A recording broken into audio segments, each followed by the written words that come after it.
Um, this is your boy Lee Majors. Uh, how can I say?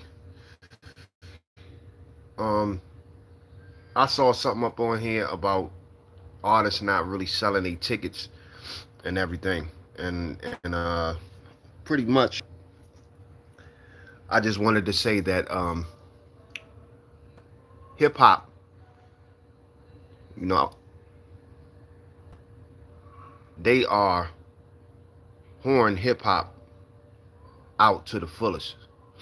It used to be where artists could actually make their money off of touring. So now they making the funnel, one tunnel. They got one company that's controlling all the motherfucking live shows. They pretty much horn the culture out, pretty much.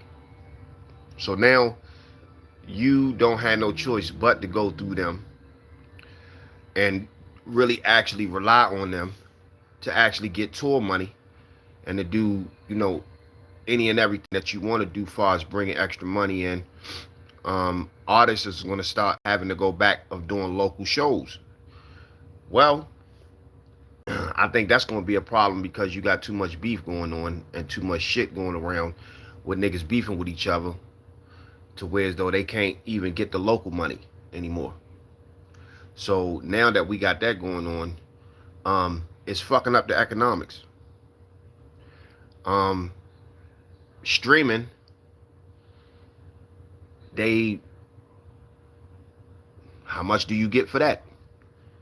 You get like a half a penny, 5 cents a stream. If that, they are fucking wrap up. I've been saying this shit. They are destroying that shit. I used to be a hip hop artist. I know what it is, you know what I'm saying, to sell. Throughout my whole career, I did about, 60,000 copies of my own CD, selling my own stuff. And back then, we made good money. You selling stuff out of the trunk. I did it no different than how them niggas did down in Texas. But hip hop now has become such, how can I say, hip hop rap, the culture, has been so fucking saturated where it's, hey, what's going on? Where it's now, man. I mean, it's finna get ready to be no more money in it. It's finna get ready to be no more money in that shit because of how do we horn it. It's too many gatekeeping motherfuckers at the door. You know what I'm saying? When niggas, I could remember when cats was selling CDs and tapes. It was still another way, an alternative way. And we was doing mixtapes. You still could get your shit spent and still get a street buzz. But no, they knew what they was doing by going to the digital era and really doing all this bullshit and really giving certain groups of people that did not deserve to be in the game um, a chance because they knew that they would fuck it up. And now you got all these people, all these non-talented motherfuckers that don't know how to rap. They don't even know how to rap. They don't know how to put music together or nothing. And it's getting to the point where the machines are taking over everything.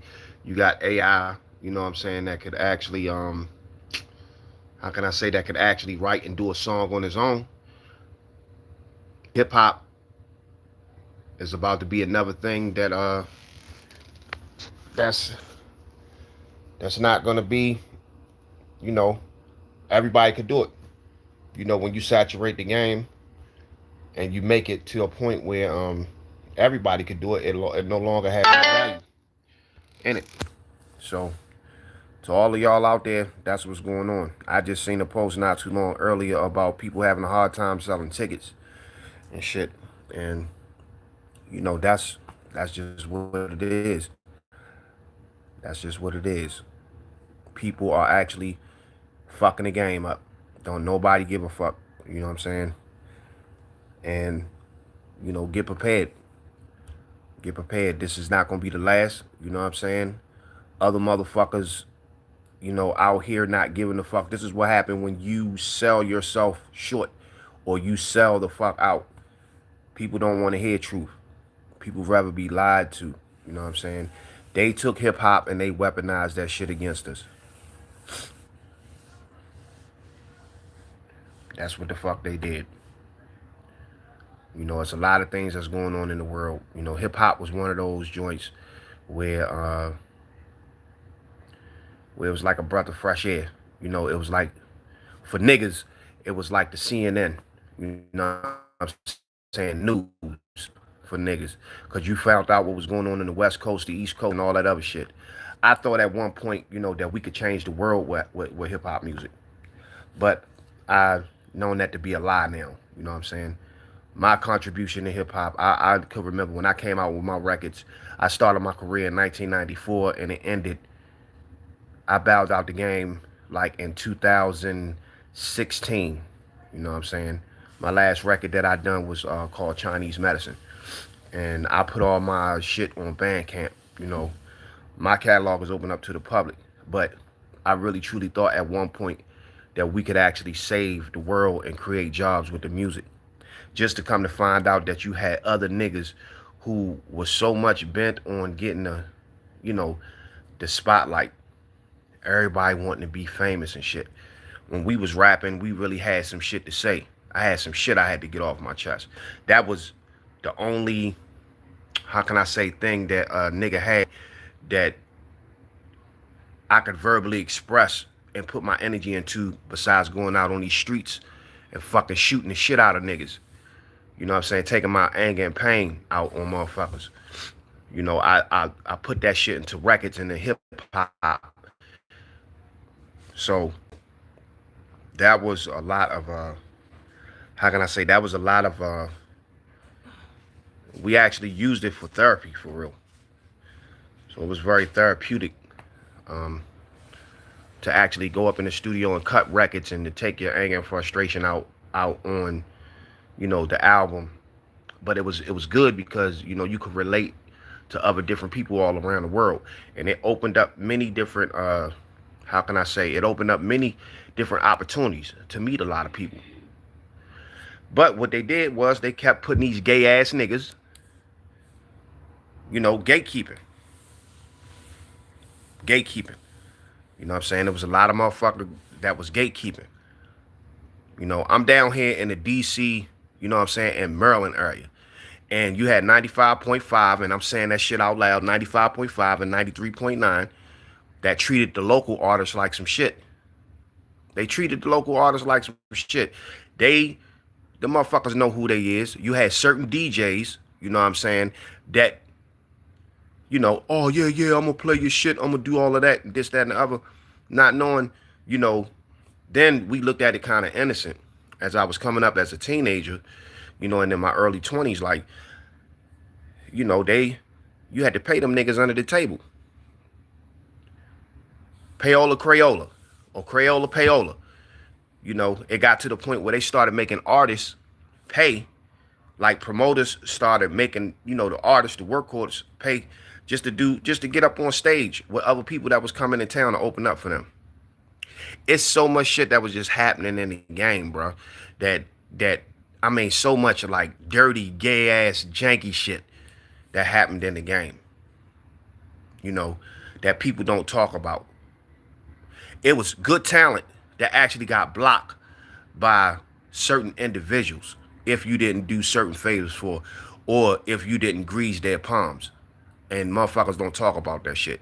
And this is why the game is suffering, because you can't keep milking, you know what I'm saying, and not giving back. Yeah. I give it about the next 5 years, hip hop is not gonna be what the fuck it used to. Shut it down. Black culture itself is literally taking a fucking hit. And it's like niggas don't care.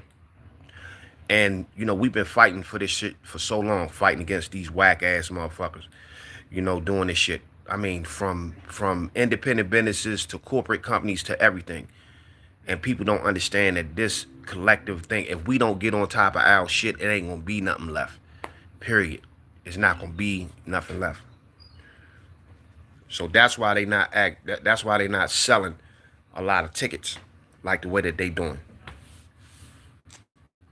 They're not selling tickets the way that they doing because they're taking the game and they are fucking it up. And they are making these people pay the 360 deal. And there's no way that you're going to be able to do any shows or to do anything without their approval. Not unless you sucking a few dicks and you doing, you know what I'm saying, a whole bunch of nasty gay ass shit to some gatekeeper who they got, you know, in order for you to get on.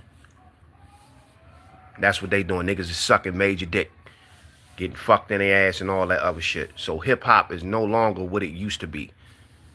You know, and for all the other people, you know, if you're going to do something abroad or whatever, you know what I'm saying, you would have to go out the country in order to go ahead to get some show money. But they turn them motherfuckers into a bunch of whores. That's what they doing. A bunch of whores. And pushing a lot of, you know what I'm saying, just unnecessary, fruity, pebble ass shit. You know what I'm saying? If you ever, whoever's on, if you ever get the chance, look up how much per stream that they get. And it's like a penny a stream. Each stream that you get is like maybe a half a penny, like 3 cents. They straight raping niggas. They straight raping niggas with that shit. Streaming. They took the CDs away because when you sold your CDs, you got a whole $7 or $10. They took the CD away and they came out with the streaming so niggas could not make no motherfucking money. You would directly have to come through them to actually do that shit. So all of us who was making money out on the street, wouldn't be able to make money out on the street because I guess the technology is obsolete. Nobody have CD players anymore. So now with that, you have to either, I guess, I don't know, you know, go through the live stream or either have digital MP files that you can actually purchase your shit to, you know. But you have to go through some type of streaming platform, which they, you know, control the distribution of that. So if you is selling or if you is doing anything, they control that whole narrative with that shit. So now if you do put out any music, it will have to be for the sake of you having love for the art itself, as opposed to like you really actually gaining any money off of selling any records. So that's what that is. I decided to make this video to talk about this, you know, pertaining to the fact that they say that a lot of new artists is canceling their shows because they're not selling out no arenas or whatever. I mean, they trying to do arenas because they can't even do shows into their own local homes. There's too much of that bullshit going on. In the early days of hip hop, you did a bunch of shows in your cities. Niggas came to you to actually come see you perform. But now it's not like that no more. They done ran that out because it's too much. It's too many motherfuckers spinning the block. Too many niggas beefing with each other. Too many motherfuckers, you know what I'm saying, that's carrying straps and motherfucking, you know what I'm saying, weapons and shit to the shows. Too many neighborhoods beefing with each other. Nah, hip hop was built off of some community shit. And that's how it should be. You know what I'm saying? But no, corporate dollars actually dictate this shit. They do. They do. Corporate dollars actually dictate this shit. They run everything. Shit ain't what it is. Motherfuckers is ass backwards. When I got on here, I seen like 29 people on here, right?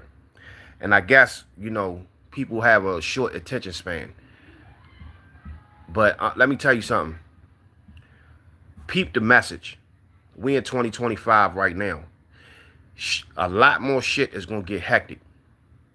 It's a lot of political shit going on. I would advise that a lot of cats kind of like turtle shell up. What I mean by turtle shell. Here's where I come with the military language, all right? Y'all need to know how to dig in and the bug in real tight. For all my motherfucking people that know when I speak these words, bugging in tight, yeah. Make sure that you got money to take care of your families, that you put money back into your household, that you make sure that you got supplies and food and water inside your house. You understand what I'm saying? Make sure that you got supplies and everything in your house, because things are getting tighter. Section 8 is being taken away. Motherfuckers is getting put out. Rent is going up. People is living out their motherfucking cars. See, I'm not worried about the police, the military. I'm worried about other motherfuckers that are hungry. People who get confused and that don't have no knowledge, that will go out here and do stupid shit to get resources. That's the people that I'm worried about. All of your entertainers, and I know I might be all over the place, but I ain't got but so much time, so I want to touch on a few things. All of your entertainers, them niggas is broke. They're broke. By the time they get finished, they might as well be working at Popeyes. All right? Them niggas is broke. They're not making no money at all.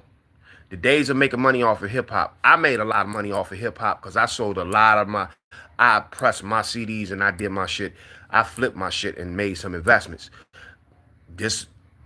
I made my money in the late 90s, early 2000s with no middleman. All me. From the people, me and the people in the streets. Every day outside, straight hustling. You understand what I'm saying? These new niggas now, they not making shit. They not making nothing. They not making no motherfucking money. You know, anybody could be what they want to be on the internet. You know what I'm saying? Niggas hate being a regular ass nigga. Niggas hate being a regular ass nigga. Anybody could be whatever they want to be on the internet. You know what I'm saying? But you ain't really see these niggas live in a person. You ain't see these niggas houses or whatever like that. They can't even, they so much, how can I say? They so much of whore ass niggas, they can't even walk amongst they motherfucking people. You know what I'm saying? Hold these niggas accountable. Hold these niggas accountable for the shit that they say out their mouth and the shit that they do. You know what I mean? If niggas is so-called, you know, all about whatever, think about it, man. Why ain't put nobody else on? They got all this power and shit like that. Why did they put anybody else on? I can sit and talk about so much shit on how niggas is addicted to the motherfucking fame. They're addicted to the fame.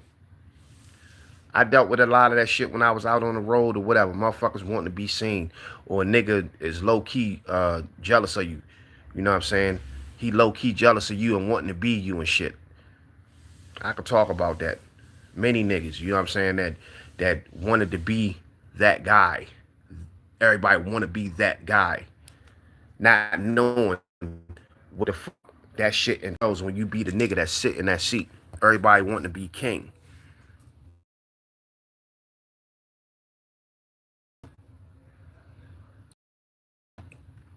Come on. The rap, the music game, period. You know what I'm saying? It's already ran by evil shit. What the fuck do you expect? You think these people won't let you get famous and you don't give something up? That's just what it is. That's what I realized when it came down to it. Because I kept running into problem after problem after problem after problem after problem. And I looked at the laws of averages, right?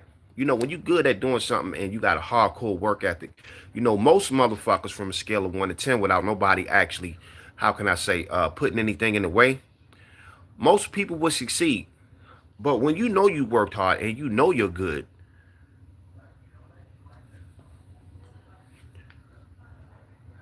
and you don't succeed, and it's always a problem, niggas is putting traps in the way. Or somebody gatekeeping. Somebody always gatekeeping. Some fat ass nigga, you know what I'm saying, is always gatekeeping.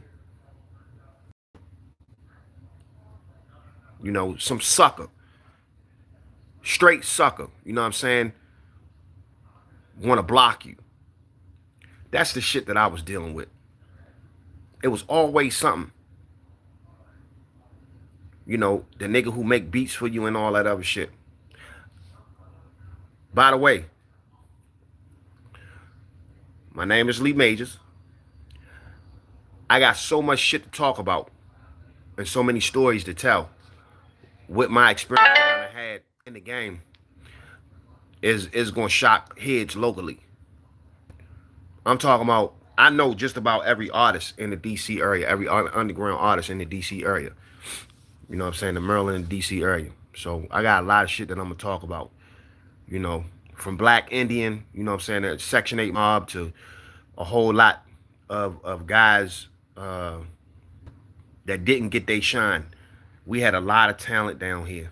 And there was a lot of bitch ass, punk ass DJs who I know personally when I was coming up, you know, that did not, that held the gatekeeping. I mean, the type of shit that would go on and the gatekeeping that would happen during the DJ pools. See, before the technology, we had DJ pools.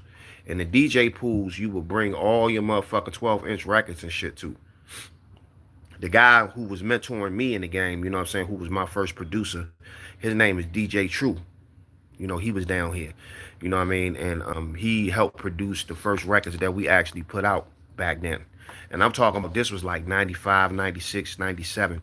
You know, all the MCs in DC used to go to U Street at the State of the Union and do shows. This was at the time where Republic Gardens was actually popping at this time. You know what I'm saying? So, you know, we had a chitlin circuit between Virginia, DC, and Baltimore. And all the local motherfucking talent used to run, you know what I'm saying, through that. So, a lot of shit that I'm explaining, you know, on what niggas used to do, yeah, it comes from that right there. But anyway, you know, get all that shit done. And motherfuckers was, you know, doing their thing, and you would take your record up there, and you know, niggas would say, well, yeah, we gonna spin your record, and they all about, you know, the radio stations will always say 93.9, 95. I would say I fuck with 93.9. They showed a little bit more love, but 95.5, fuck them niggas. Fuck them niggas. They was some straight whores. They was some straight whores. They would never give the local motherfucking artists a chance. Not unless you grease they motherfucking palms. And yeah, I said that shit. Fuck them. You know what I'm saying? Yeah, a nigga bitter. A nigga bitter and mad. Yeah, it was always fuck y'all. You know what I'm saying? The underground. It was always about the underground. 92Q and Baltimore always show underground motherfucking artists love. And 92Q always showed that shit. 93.9, they showed love too. They bent the rules just a little bit, but you know what I'm saying, they still show love. But 95.5, nah, fuck them. Nah, it was a bunch of DJs too, you know what I'm saying, that actually, you know, didn't want to play niggas records and shit like that, or made fun of niggas or whatever. Talk about that they was for the city, and they really wasn't. They just pulled niggas chains and took niggas money and shit. Quicksilver. Yeah. Straight up and down. DJ motherfucking Quicksilver. Gatekeeping ass nigga. You know, niggas used to ask to show love to spin the records and shit like that. I never forget that shit. He probably don't even remember that shit. That's why you gotta watch what you do. This is why you gotta watch what you do.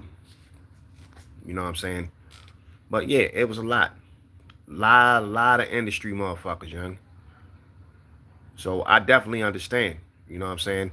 But they taking hip hop and they treating it like shit.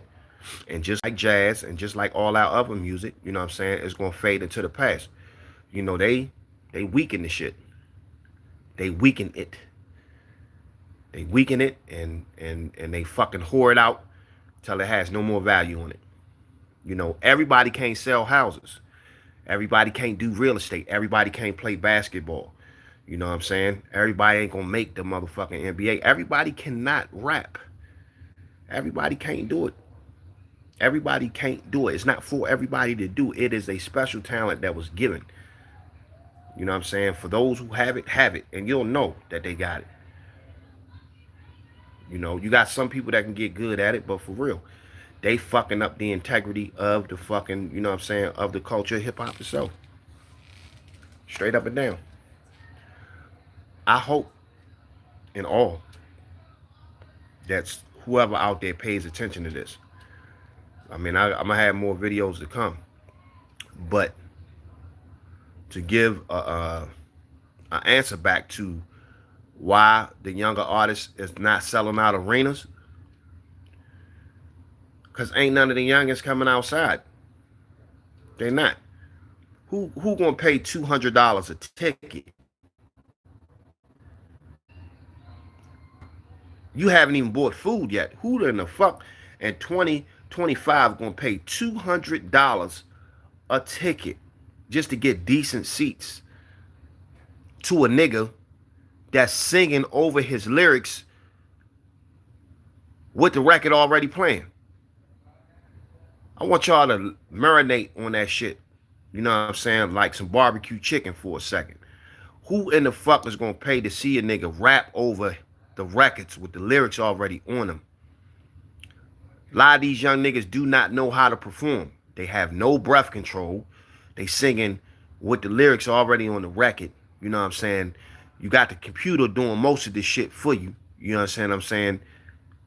Who the fuck gonna pay $200 when we just play the CD and or we could just stream the motherfucker at home?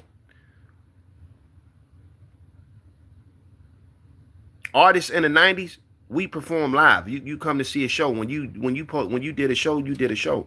But who in the fuck gonna want to come see these new niggas talk over the records with the words already on the records? They can't rhyme acoustically. You know, they can't rhyme with acoustics because they don't even know how to rap with a live band.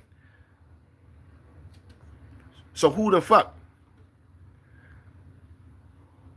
But that's my time, y'all. We almost at 30 minutes. I just wanted to go in ahead and you know, throw this little conversation out there and shit. So, you know, it is what it is, man. This is Lee Majors. You know what I'm saying? General Commander, Urban Special Forces, and I'm out, young. I just wanted to say I'm so sorry, you know, to all of you out there that have been disappointed in y'all life due to some bitch ass nigga blocking or gatekeeping.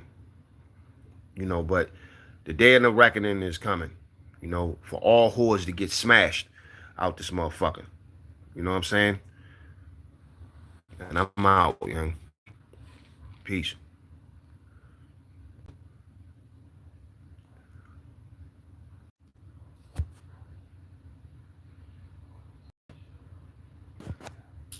All right.